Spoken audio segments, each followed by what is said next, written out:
Periyava Sharanam, Glimpses from Sri Mahaperiyava's Life History, Volume 11, Chapter 20, Continued. Year 1946, More Volunteer Work. Realizing the dire need for volunteers to help people who are seriously sick and on the deathbed, Mahaperiyava sent the following circular letter to all Mudradikaris. At the time of dying, a person's good or bad thoughts impact the next Janma life of the person. Listening to the Ishvara's name will help the person to attain moksha, liberation. In spite of numerous sins in one's life, a person gets purified by listening to Bhagavan's name in the last moments.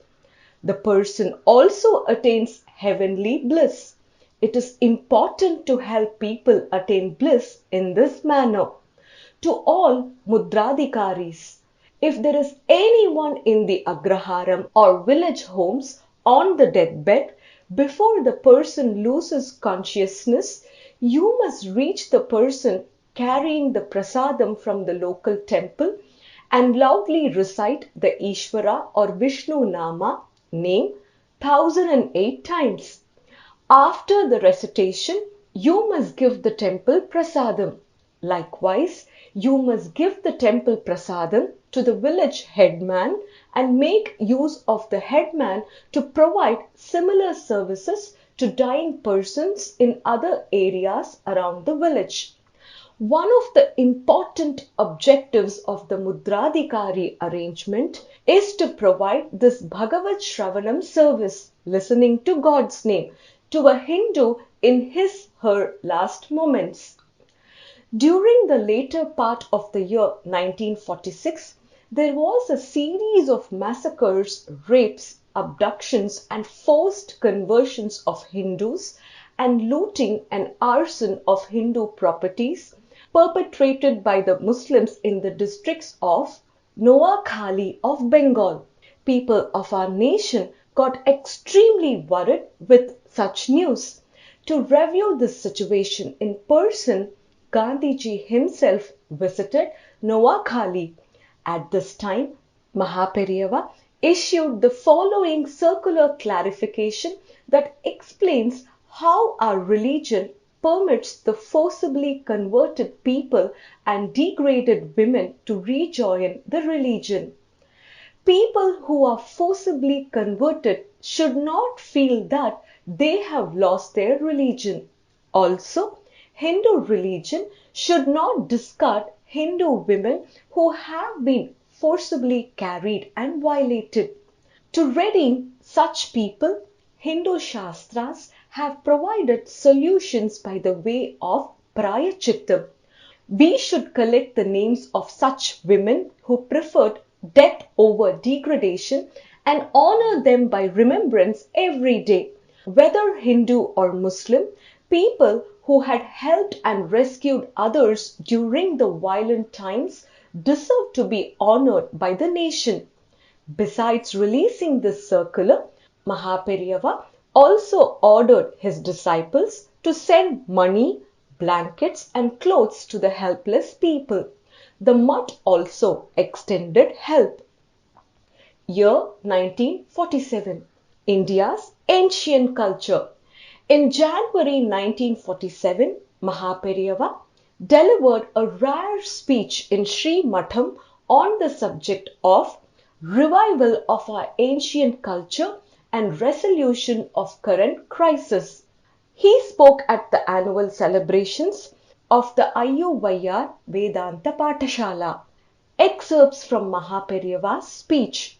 In ancient times, Indian arts and culture had attained great heights, reaching Egypt in the west and Java, now Indonesia, in the east. By realizing such greatness today, we can help the country to revive and regain the high status of arts. We can help to nurture the unity between our and those other countries. The wisdom of Hindu culture has taken roots in many foreign countries. We can see the evidence of this in those countries. Scholars from Germany who had visited India have taken many of the ancient Sanskrit books to Germany and reached them to their country's national libraries. We should be proud to know that our government has asked for the return of such books to compensate for our losses during the World War. These days, politics provides the major attraction to the minds of our people. Not many people are concerned with religion. In spite of this situation, our representatives' request to the German government shows how entrenched is the power of our arts in the minds of people. Hindu civilization from Egypt to Java. Accepting India's greetings, Java's president, Dr. Sukarno, has expressed his fondness of the Indian people. He has praised the good relations built between the two countries through the wisdom of Indian arts spread in his own country. Even today, we find strong evidence in India's connection with Java. The names of Java's people are connected with Hindu names. Our temples are also seen in that country. Buddhism is a part of Vedic religion. We celebrate Buddha as an avataram, incarnation of Lord Vishnu. Buddha stressed the importance of ahimsa, non-violence, and satyam, truthfulness. Vedas too emphasize the very same two qualities for Hindus. But Buddha did not accept the rituals described in the Vedas. We allowed Buddhism to spread in other countries. We find that Gaudapada's Karika in Sanskrit has been translated into one of China's ancient religious scriptures. With the help of Chinese scholars in Shantiniketan, Rabindranath Tagore is trying to revive the cultural relation with China. These scholars are doing research on the common wisdom on arts and culture between India and China. Researchers say that there are connections between the olden times of Egypt and ancient India. Adjacent to Sahara Desert, names of many places are connected with Lord Rama. It is said that Sahara Desert itself is a dried ocean. It seems the word Sagaram, meaning ocean, itself has evolved into what is now called Sahara. There is evidence to suggest contact between India and Egypt from ancient times with the findings of Indian muslin, cotton and dhania or coriander in Egypt. Thus, there are many signs of connections between the two countries, India and Egypt.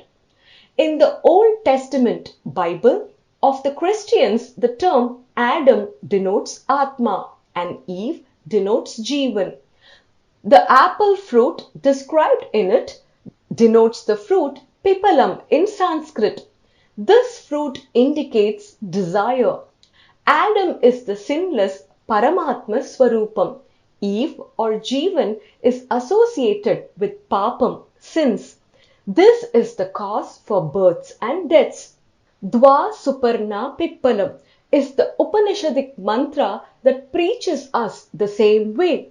The Jews, Muslims, Arabs and the Christians agree to the Old Testament.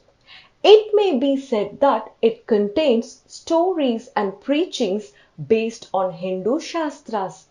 To be continued, Periyava Sharanam.